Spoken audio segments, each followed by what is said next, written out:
Hello students, मैं रंजित कुमार।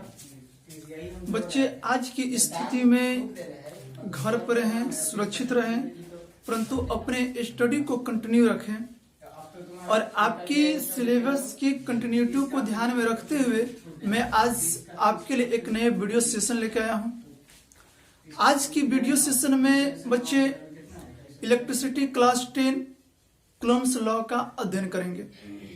बच्चे, हमने प्रीवियस वीडियो में कैरेक्टरिस्टिक्स ऑफ चार्ज का अध्ययन किया था, अर्थात आवेश का गुण। उसमें बच्चे हमने पढ़ा था कि आवेश का गुण में हमने देखा था कि उसके आवेश जो होता है उसके नेचर के बेसिस पर दो टाइप्स का, एक पॉजिटिव और एक नेगेटिव। और इसमें हमने पढ़ा था क्या कि दो लाइक चार्ज मतलब दो समान आवेशों के बीच रिपल्सन विकर्षण हो रहा था, और दो अनलाइक चार्ज मतलब दो असमान आवेशों के बीच में आकर्षण हो रहा था। बच्चे, वहां हम एक और पढ़े थे क्या कि जो आवेश होता है वह अट्रैक्शन, आवेशित और विकर्षण दोनों का गुण रखता है। और वहां पे एक और पढ़े थे हम लोग क्या कि आवेश एक स्केलर क्वांटिटी होता है, charge is a scalar quantity. एक और अध्ययन किए थे हम लोग कि जो चार्ज होता है, तो चार्ज में आप लोग पढ़े होंगे क्या कि चार्ज अगर रेस्ट में होता है, एक मोशन में होता है, जिसका हमने फर्स्ट वीडियो में इसका एक्सप्लेन किया था। तो जो आवेश होता है यदि रेस्ट में हो, विराम में हो, तो वह क्या प्रोड्यूस करता है। सेकंड, यदि चार्ज मोशन में हो तो वह क्या प्रोड्यूस कर सकता है। यदि चार्ज एक्सीलरेट हो तब क्या कर सकता है। तो उसके लिए बच्चे एक मिनट देख लेंगे हम लोग। यदि चार्ज रेस्ट हो अर्थात आवेश विराम की स्थिति में हो, तो वह प्रोड्यूस करता है आपका इलेक्ट्रिक फील्ड।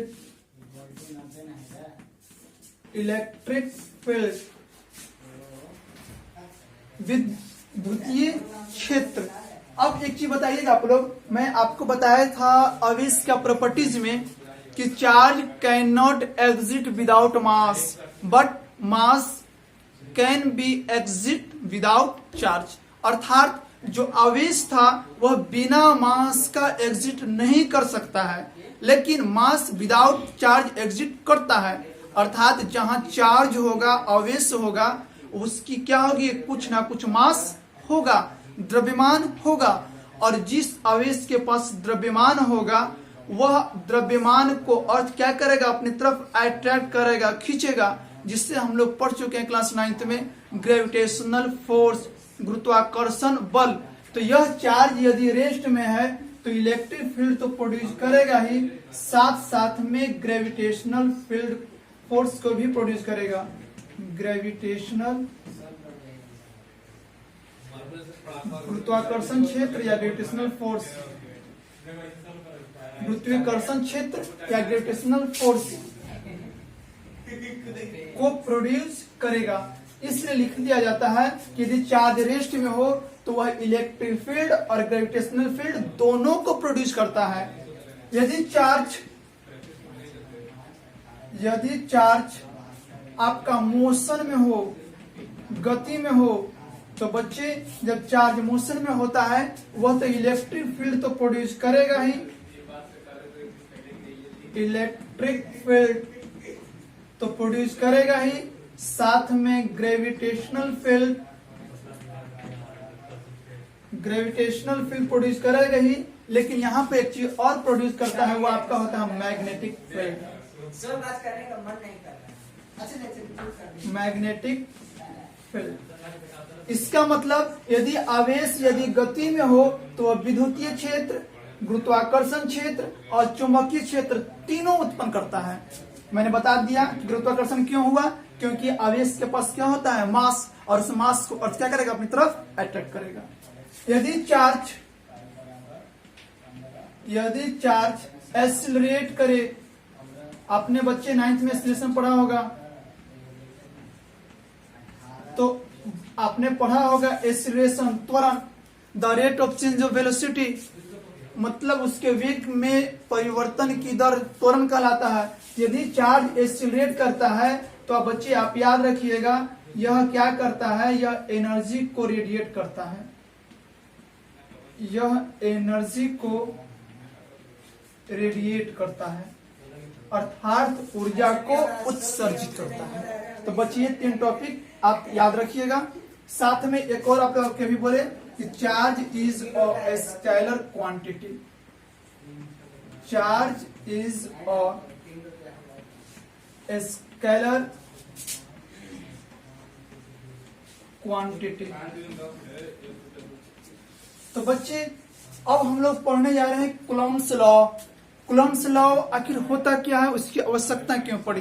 तो हमने कैरेक्टरिस्टिक्स ऑफ चार्ज में पढ़ चुके हैं कि लाइक चार्ज के बीच में रिपल्सन और अनलाइक चार्ज के बीच में अट्रैक्शन, लेकिन सिर्फ वो थ्योरी पढ़े हम लोग, क्या एक अट्रैक्शन होता है, एक रिपल्सन होता है, लेकिन वह अट्रैक्शन फोर्स का मैग्नीट्यूड कितना होगा, वह अगर दोनों चार्ज रिपल्सन करता है तो उसका मैग्नीट्यूड कितना होगा, उसके अध्ययन के लिए हमें कूलम्ब्स लॉ की आवश्यकता पड़ी।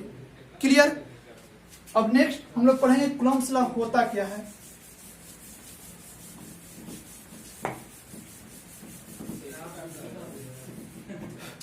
तो कूलम्ब्स लॉ के अनुसार क्या होगा बच्चे,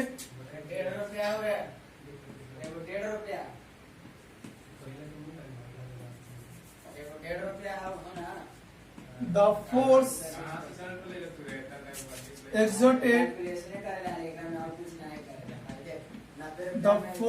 exerted between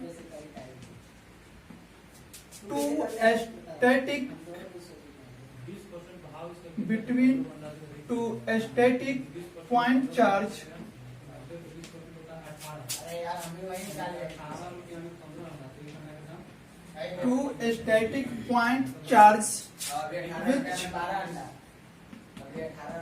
which placed at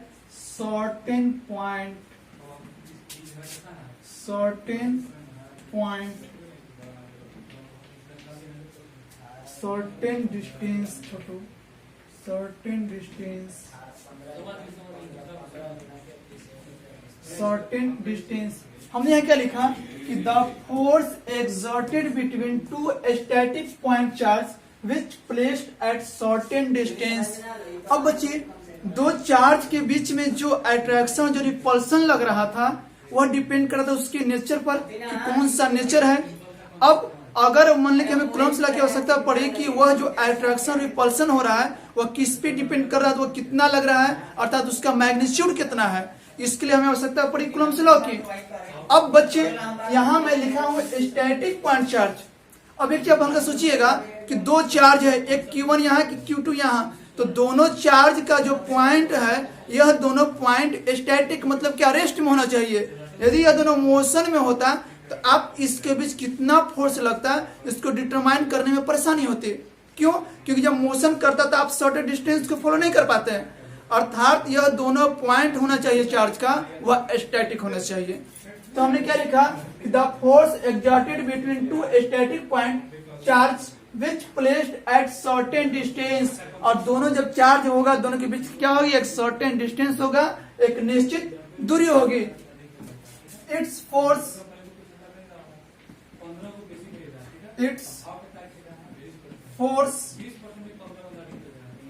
is known as electric force।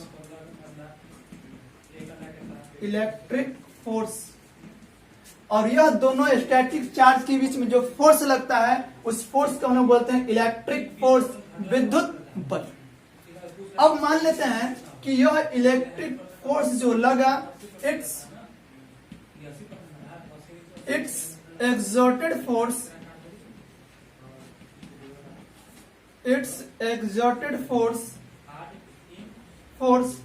is directly proportional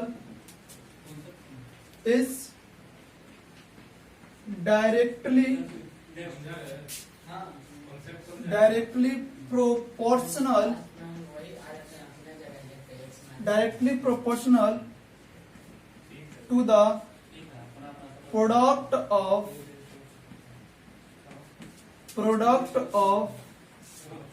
charge,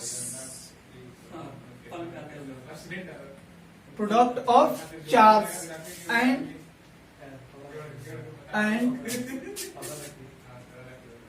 inversely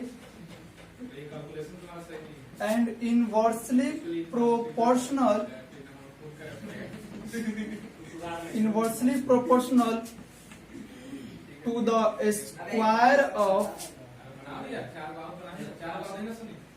to the square of distance between them.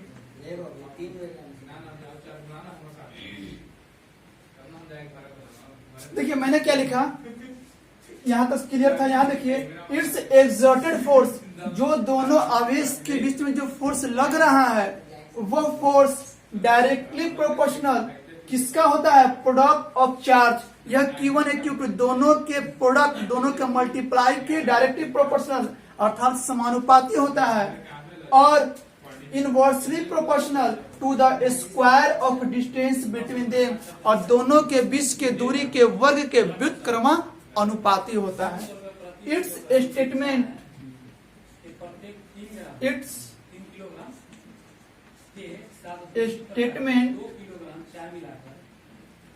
is known as Coulomb's law.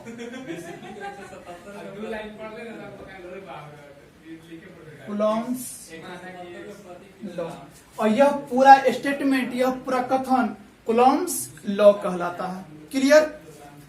अब नेक्स्ट पढ़ते हैं।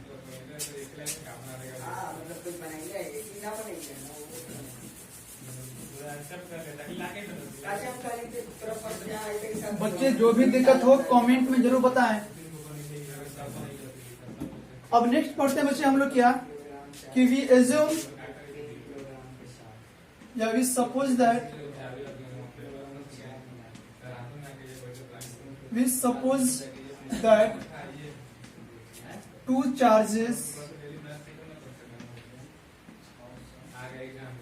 two charges Q1 and Q2, दो हमने charge लिया, एक Q1 और एक Q2, and distance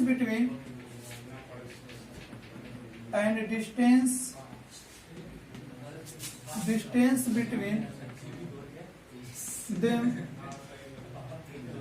are. अगर हम लोग मान लेते हैं कि दोनों जो आवेश, एक आवेश Q1 एक Q2, दोनों के बीच का जो डिस्टेंस वो क्या मान लिए, R मान लिए। तो according to Coulomb's law,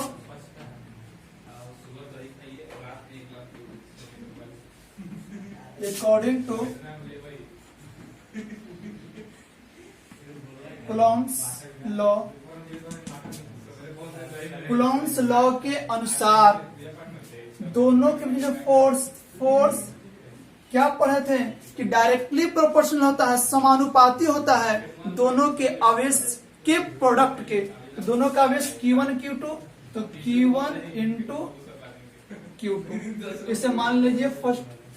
second, again force inversely proportional होता है किसका, उनके बीच के दूरी के स्क्वायर, तो 1/r², इससे मान लीजिए फ्रॉम फर्स्ट एंड सेकेंड,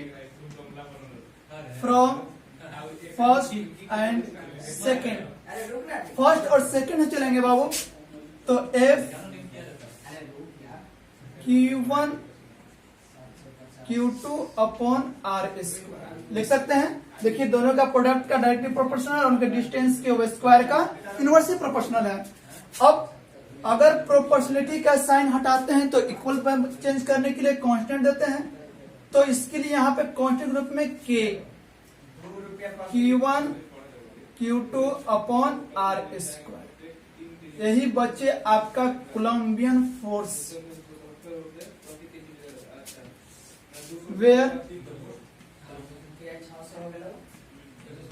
जहां K आपका हो गया कूलम्ब कांस्टेंट, कूलॉम कांस्टेंट। के को बोला जाता है कूलम्बियन कांस्टेंट, और इस के का जो वैल्यू आता है और बच्चे 1/4 पाई एप्सिलॉन नॉट, याद रखिएगा 1/4 पाई एप्सिलॉन नॉट, और इसका वैल्यू बच्चे होता है 9 × 10⁹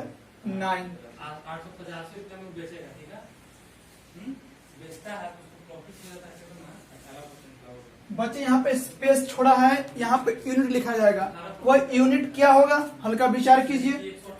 देखिए तो हमें के का यूनिट निकालना है, तो के इसको लिख सकते हैं F × R² अपॉन में Q1 Q2, R² डिवाइड में इधर आएगा मल्टीप्लाई में, Q1 Q2 मल्टीप्लाई में इधर आएगा तो डिवाइड में, तो K बराबर F R² बटा Q1 Q2। F का यूनिट न्यूटन, R का यूनिट मीटर, तो स्क्वायर तो मीटर स्क्वायर, और Q का यूनिट हम लोग पढ़ चुके हैं क्या कूलम, तो कूलम इंटू कूलम, तो कूलम का स्क्वायर, तो न्यूटन मीटर स्क्वायर पर coulomb square, newton metre square पर कूलम स्क्वायर। यह यूनिट बच्चे हो गया आपका किसका, के आपका कूलम कांस्टेंट। तो कूलम कांस्टेंट का वैल्यू कितना गया 9 × 10⁹ न्यूटन मीटर स्क्वायर पर कूलम स्क्वायर। अब हल्का बच्चे देखते हैं इसका सीजीएस यूनिट देखा जाए तो क्या लिख सकते हैं, क्या लिख सकते हैं छोटे, तो इसको लिख सकते हैं बच्चे हम लोग क्या, न्यूटन का सीजीएस यूनिट क्या होता है डाइन, तो डाइन,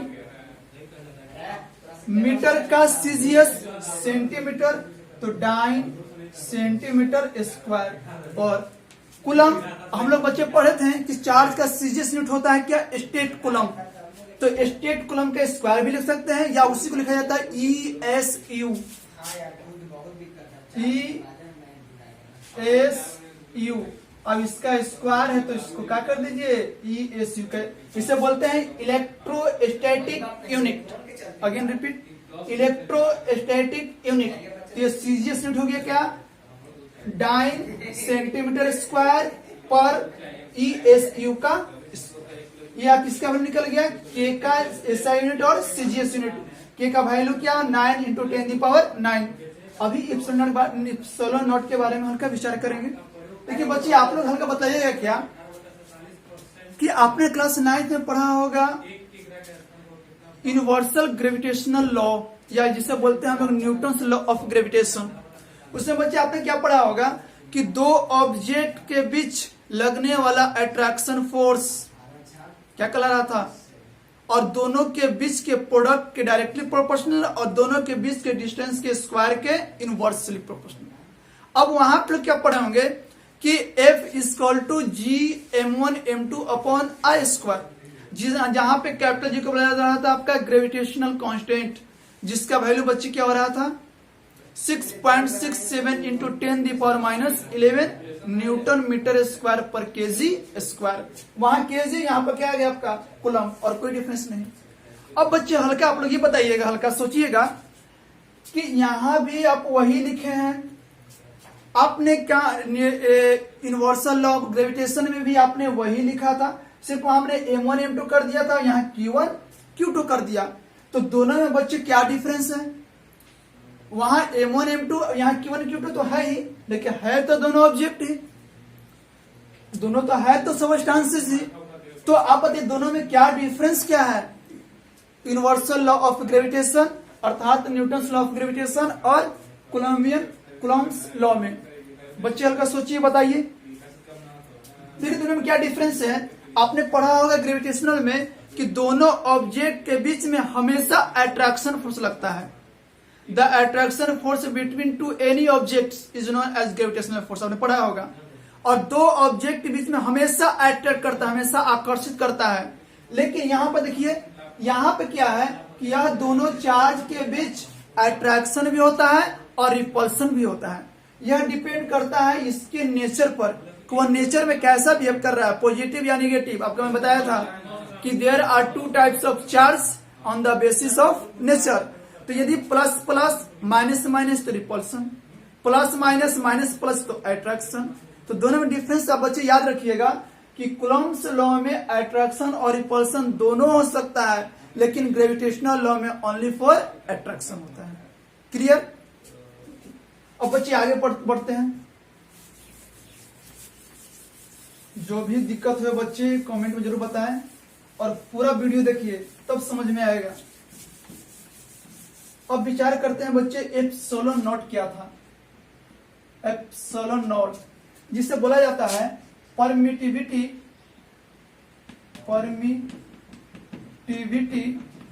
ऑफ फ्री स्पेस, जिसका वैल्यू बच्चे होता है 8.85 इंटू 10⁻⁻12। इसका यूनिट क्या लिखेंगे बच्चे? हल्का याद कीजिए, K = 1/4 पाई एप्सिलॉन नॉट, जहां 4 constant, pi constant, epsilon not. तो हमने यही लिखा था K = 1/4 पाई एप्सिलॉन नॉट। हमें इसका निकालना है तो लिख सकते हैं एप्सिलॉन नॉट = 1/4 पाई के, और 4 कांस्टेंट, पाई कांस्टेंट और K का यूनिट आप जान चुके हैं, न्यूटन मीटर स्क्वायर पर कूलम स्क्वायर। तो इसे हम लिख सकते हैं कूलम ऊपर जाएगा तो coulomb square upon newton metre square. तो यहां क्या लिख सकते हैं? कूलम का स्क्वायर पर न्यूटन मीटर स्क्वायर। यह बच्चे किसका निकला? एप्सिलॉन नॉट का वैल्यू निकल गया आपका। अब विचार करते हैं कि यह होता क्या है एप्सिलॉन नॉट। हल्का विचार करेंगे, सुनेंगे। आपने लाइट में पढ़ा होगा रिफ्रैक्शन, अपवर्तन। जो रे ऑफ लाइट प्रोपेगेट करता है वह मान लेते हैं फ्री स्पेस या एयर होते हुए किसी मीडियम में इंटर किया, जैसे वाटर में किया, ग्लास में किया। तो आप वहां क्या देख रहे होंगे कि एयर के लिए, एयर में जैसे आता है और एयर के बाद जैसे वाटर में जाता है तो उसका वेलोसिटी क्या करता है? डिक्रीज करता है, घट जाता है। अर्थात वह मीडियम पर डिपेंड किया। अब मीडियम कहने का मतलब यहाँ पर मीडियम हो गया कि यदि एयर में आया तो वह बहुत तेज गति से पार किया, वाटर में गया तो उसका वेलोसिटी कम गया। ग्लास जैसे आप लोग पढ़े होंगे कि एयर के लिए उसका होता है रिफ्रैक्टिव इंडेक्स, अपवर्तनांक 1, ग्लास के लिए 1.5, वाटर के लिए 1.33। अर्थात तो वह डिपेंड कर रहा था उस ग्लास, उस वाटर और उस एयर में, कि जो मीडियम मिला उस मीडियम से वो प्रोपेगेट कर गया, स्मूथली कर गया।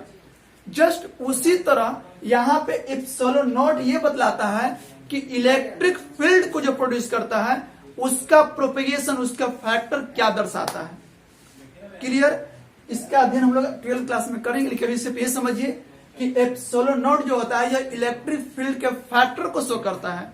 जिस प्रकार वहां पर म्यू जो रिफ्रैक्टिव इंडेक्स या ईटा से सूचित किया जाता था, वह क्या बतलाता था कि जो रे आ रहा है उसकी वेलोसिटी उस मीडियम पर डिपेंड कर रही है, अगर वाटर, एयर या ग्लास जैसा था। उसी तरह यहां भी एप्सिलॉन नॉट उस इलेक्ट्रिक फील्ड के फैक्टर को शो करता है, जिसका वैल्यू हमने लिखा है 8.85 इंटू 10⁻⁻12 कूलम स्क्वायर पर न्यूटन मीटर स्क्वायर। अब बच्चे यहां पे हल्का से एक और देख लेंगे कि एप्सिलॉन एम इक्वल टू होता है epsilon naught into epsilon R. अर्थात यह एप्सिलॉन एम मतलब मीडियम, उस मीडियम का में एप्सिलॉन नॉट मतलब फ्री स्पेस, और एप्सिलॉन आर मतलब की रिलेटिविटी, परमिटिविटी।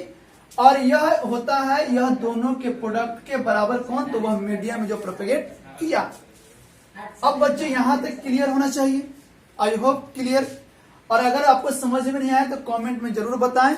और हम लोग अब लोग चलते हैं कुछ न्यूमेरिकल्स पर।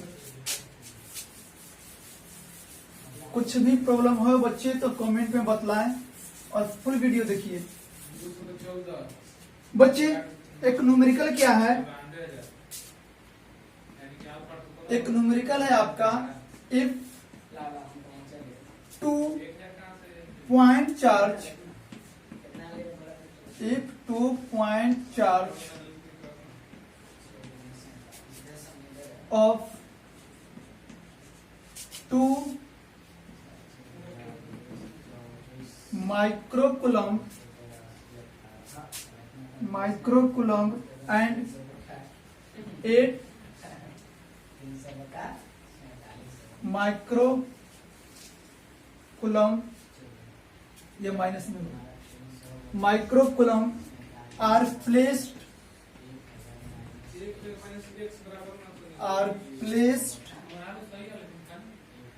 at 20 centimeter distance from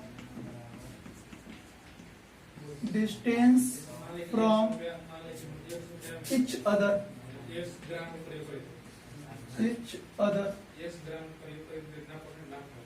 Find the Coulombian force.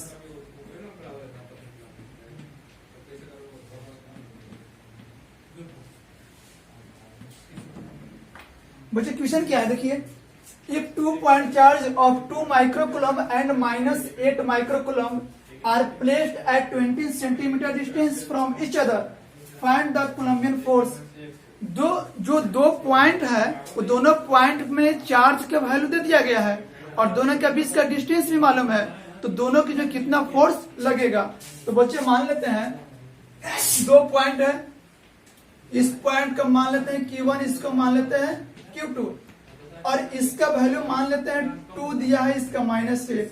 आप लोग क्लास 9 में पढ़े होंगे बच्चे मेजरमेंट एंड यूनिट्स, उसमें एक टर्म आया होगा माइक्रो, वही लिखा हुआ माइक्रो, और एक माइक्रो में होता है 10⁻⁻⁶।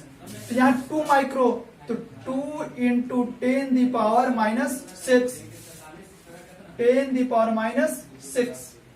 अब बच्चे दोनों के बीच का डिस्टेंस दिया है कितना, 20 सेंटीमीटर। तो बच्चे हम लोग क्या करेंगे, न्यूमेरिकल्स के लिए पहले न्यूमेरिकल पर बच्चे फोकस ज्यादा कीजिएगा, क्योंकि न्यूमेरिकल ही आपके फ्यूचर का एक बेस होता है, इसीलिए फिजिक्स को कहा जाता है the king of science.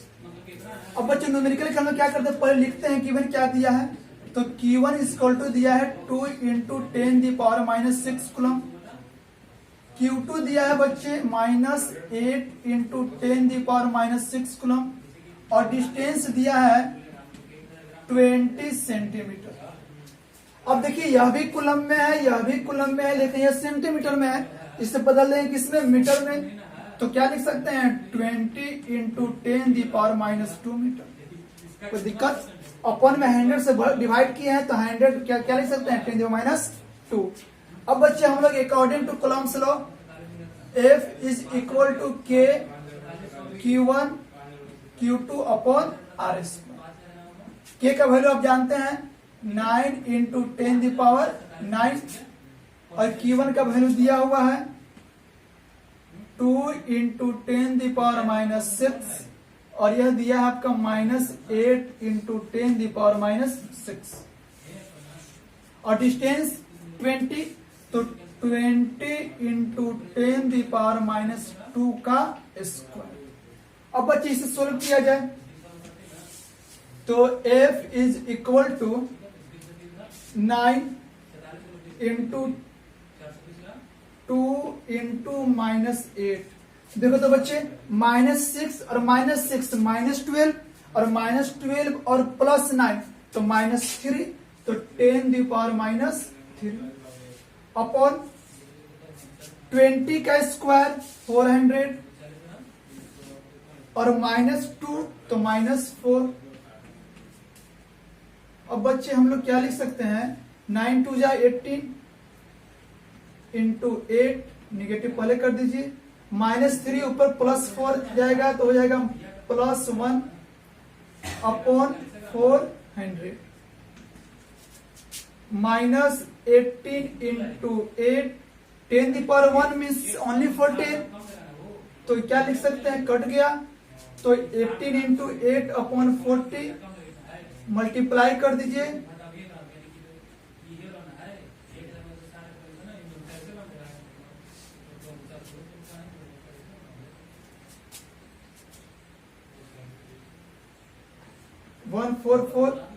Upon में 40।